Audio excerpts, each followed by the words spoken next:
I do, let's see, if I don't have a question coming in, I could probably speak about something very entertaining because I'm just getting ready to post a body language class at my mystery school. And we can talk about body language a little bit today. A few years ago, I purchased a body language training kit, and it was one of the funniest things I've ever seen. And maybe I can show you a little bit of that today. Oh, thank you. I got a note that the sound is good. All right. Thank you, Martin. So let's take a look at this.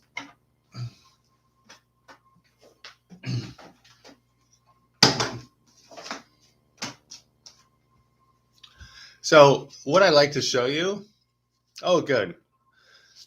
I'm glad you can hear me. So I'd like to show you some body language cues. This is from a body language training class. These are cue cards. And I just want to show you that you already know body language and you really don't need to learn how to read people outside of yourself because your body already reads everything around you. You just need, or we don't need, but what we're doing at YBNL is we're learning how to trust our own body because our own body is really good at interpreting the world. So take a look at this picture and what do you see? It says here that he's angry, enraged, exasperated, and frustrated. Is that true?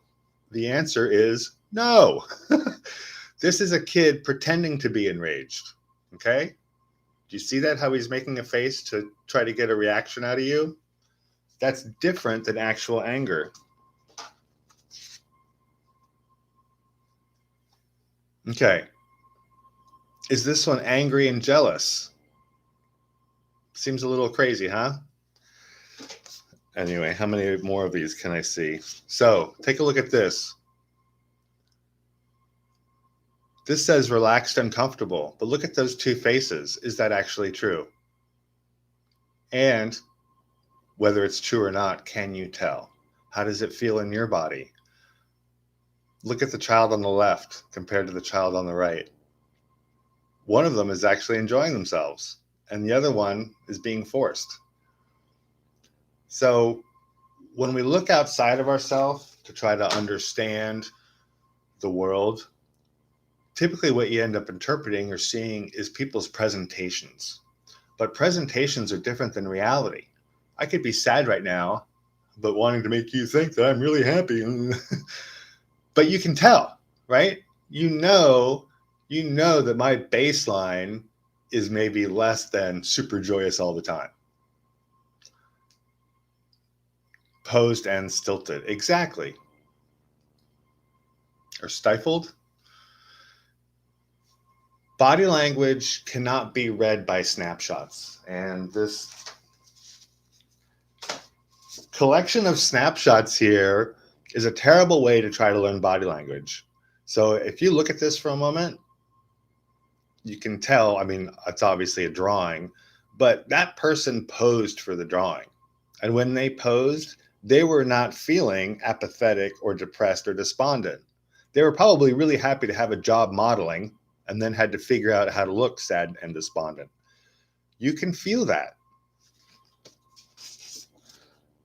Body language is a movie. You get to learn body language by seeing the entire movie. It might not mean anything that my shoulder goes up a little bit when I talk to you, or it might mean a lot. To know what it means, you've got to look at everything. You got to look at, am I smiling? Am I smiling when I say, hey, do you want to go on a date with me? Like, does that feel creepy? Do you want to go on a date with me? Hey, do you want to get into business with me? I've got this great idea how we can make a lot of money. That movie of seeing my body shift when I say things tells you what's really going on with me. And what's really going on with me right now is I would like you to see that I know something about body language that I would like to teach you. And there's not much else to it than that. The body language class I have at the YBNL College right now is just the text on how to feel body language. And this week I'm hoping to get the videos done for that class. If you're a member of the college, you're interested in the class, sign up for it now while it's still free, and then you can participate in the videos because I'm hoping maybe to do them live streaming. if we can get that sorted out. Body language is not a snapshot, it's a movie. And the way to read body language isn't to look at somebody and try to figure out what you see. That will you'll inevitably come up with a fantasy about what it means. The only way to really know body language is to feel it in your own body. So when you see somebody who's smiling and being all nice, like they want to ask you on a date, and yet you feel your body, and inside your body you feel creeped out, that's the true body language. That person is creeping you out. That's why you feel creeped out. And that's the body language that matters. Now, the person may or may not be being creepy consciously, but just the dynamics between you two, your body knows that it's not going to work and that you're going to get creepy. And so it just is trying to keep you away from that person. That's the body language to trust, is what happens within. I'm not interested in being anybody's guru, right? My guru is my own heart and how I feel about myself and the world. And that is my teacher. And learning body language is a way to find your own teacher within as well, because learning body language is about listening to your own intuition, listening to how you feel, and trusting your body's messages. As you move forward in this training, you will trust your body more and more, to the point where you could walk into a room and simply feel in your body who's a good actor, who's a bad actor, who you should stay away from, who you should talk to, and so much more. Body language it's not only the key to our subconscious, it's the key to our connection to the universe. Because guess what? Your body is part of the universe. So are you. When you feel disconnected from the universe, and your body believes that you're disconnected from the universe, it won't trust those messages. It won't trust what it feels. So this training, it's about learning to trust what we feel. And I love Lord of the Rings. And so a few years ago, I was laughing with with some friends of mine, students / friends, that Lord of the Rings is about it's about letting go of technology and letting go of the intellect. It's about putting the ring back in the lava. It's about returning technology back where it belongs, because technology actually reduces our ability to sense ourselves, what's going on. And by that, I mean, and this is a little hypothetical, but if you can feel how angry somebody is and you just feel it in your body, like, ooh, I feel anger, right? But if you had a meter that could measure people's anger and you could point it at people and say, I see how angry they are, and you could see the dial and see how angry they are, well, pretty soon you would trust that machine more than what you feel in your own body. And technology literally takes our power away like that. So if you've been psychic at all, if you know how your friends are doing, right? If in the past, and I'm 55, so I grew up without cell phones. If I want to know how my friends are doing, I could just tune into them and say, I wonder how Joe's doing. And then notice my body, what it feels like to be Joe or to be next to Joe, and notice how they're doing. But as we've gotten used to cell phones, we don't trust our own bodies anymore. So when you want to know how your friend's doing, you've got to call them on the phone or text them, right? Checking into our own body is really the key to the magic and to healing and pretty much everything else. And see a question here. You can affect their body language too, right? Yeah. Body feelings provide live real-time information. That's absolutely correct. And on some level, what you're feeling is energy, because everything is just waves and energy. So if someone walks in the room and they're all angry, you're going to feel that anger wave. And if you don't believe that, like, read Centix. So there actually is a wave. It's real and measurable with the machine. But you can also measure and feel it with your body. So you don't want the machine. You feel that anger coming in, that's energy coming to you, and it impacts you. I mean, it is impacting you. That's how you know you feel it. And you're absolutely correct. You can take that thing that you're feeling and you can transform it either with your breath or your body sensations or other tools, depending on your training, and you can send it back to them.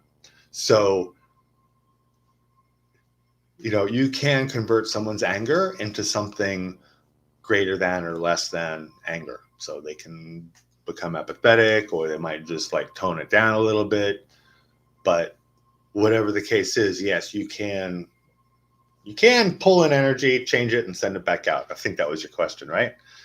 So is it more correct to say that you can shift the energy? Yeah, you shift the energy, and really we send it out of our body, and whether it lands or not, that might take more training.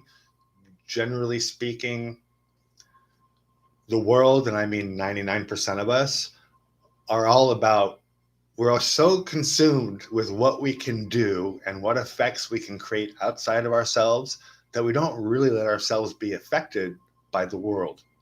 We want the energy to go out from us, and we want to impact the world outside.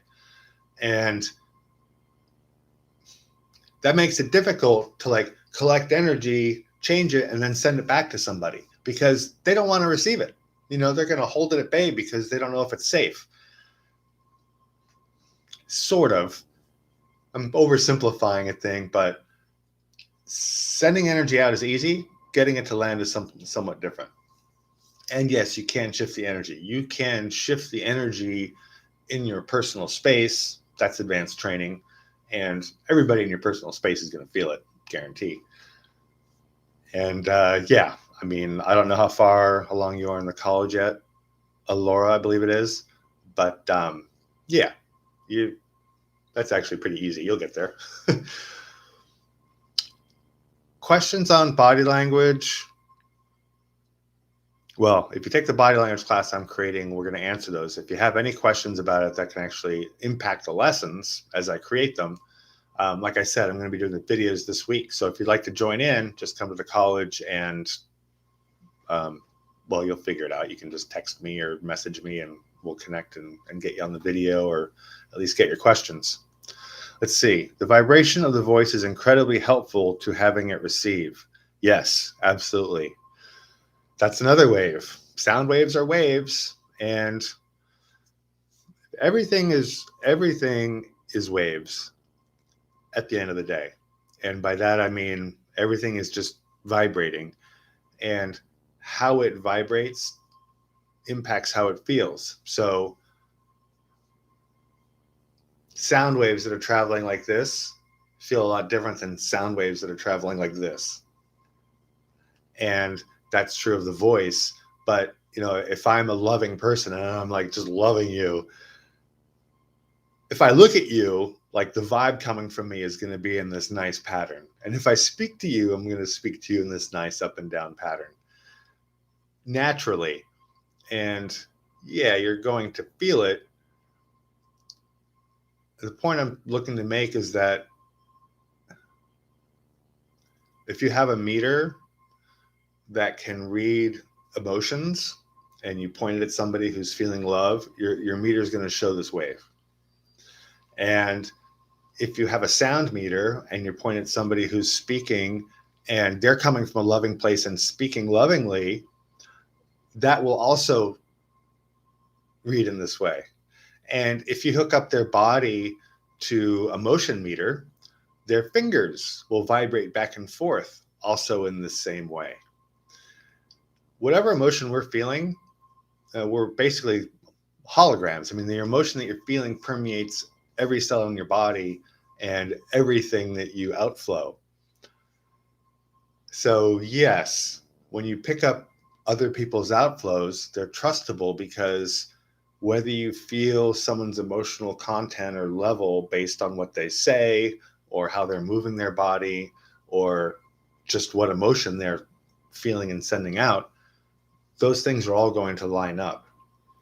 And when they don't line up, and when you perceive that they don't line up, that's when you can see where people are a little bit off. So if their baseline is really sad and if they're always trying to be happy, you can feel that in your body that there's a disconnect between, say, their emotional state that they're feeling in their body and the emotional state that they're projecting with their voice.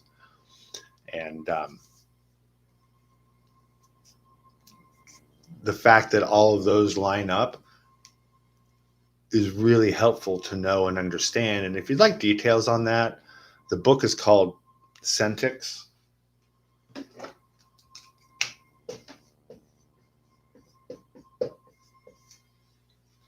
Centix by Manfred Kleins. He explains the waveforms of emotion quite well. And it's actually that book coupled with rebirthing is what led me to the breath techniques that move energy so quickly in YBNL. I didn't read the whole book. You don't need to either. But if you're one of these people that likes a lot of detail, it's a good book.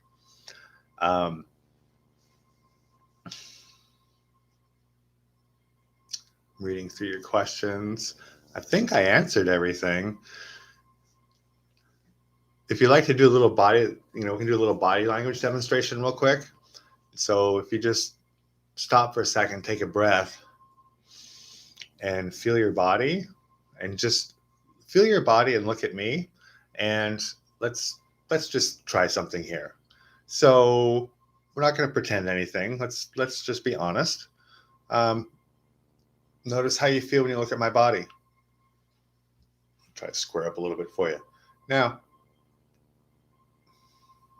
if I say, hey, I'd really like you to come to my school. I've got something really cool to teach you. I think you're really going to like it, and it's going to help out your life a lot. So that should have felt a little creepy. If I say, hey, would you like to come to my mystery school and learn something about intuition and maybe find a little more joy in your life? That should feel a little better because you don't have my shoulders jumping up. It's kind of like if I say, hey, do you want to go have lunch? I don't have anyone to have lunch with. Want to go have lunch? That should feel really innocent. But what if I say, hey, do you want to go have lunch? I don't have anyone to have lunch with today. That should have felt totally different. But it also feels different if only one shoulder goes up. Hey, do you want to have lunch today? I don't have anyone to have lunch with. Now, that might have felt to you that if you went to lunch with me, that you'd be paying for it. So let's try the other one. Hey, do you want to go to lunch with me? I don't have anyone to go to lunch with. In that instance, you probably, maybe if it's different when we're just kind of faking it. In that instance, you should have felt no. You don't want to go to lunch with me. See, this right here tells you that I'm not comfortable going to lunch with people. This right here says I'm not comfortable paying for it. And there's more to the movie than that. What really matters, though, in body language training is simply recognizing that your body felt different depending on what my body did. If your body feels different when I do this, and then you just feel your body now, it should feel relatively innocent again. But now, what if I do this? Hey, come to my school. It's going to feel different. Whoops, it's going to feel different. So that there's a difference there is all that matters at the beginning of training. Later on, you can figure out exactly what those things mean in very specific ways. So, I got to thank you. Well, we're about 20 minutes right now. If there's no more questions, I think I'm good for today. I do have to get back onto some videos for the college. If you're watching from home and you're not a member of the college yet, you can come to yourbodyneverlies.org, fill out the form, and I will send you a link for free access to the college. You'll get in the door, you'll have access to the first few classes, and then you can figure out if you'd like to stick around and learn from me or not. Because I got a lot of really fun things to show you that are going to increase your level of understanding of the world, your understanding of yourself, your ability to interact with others in subtle ways, your ability to pick up subtle information and actually use it, and your ability to impact other people subtly. What I teach is only for win-win. This isn't going to work if you're trying to figure out how to manipulate people to get ahead by making their life worse. What I do is for win-win. We all do better when we pick each other up, help each other out, and that's what the school's about. I hope to see you there if you're not there already. And I hope I get this microphone fixed this week because I've spent hours just trying to figure it out and going nuts. So thanks for coming today. We'll talk real soon and look forward to seeing you on campus.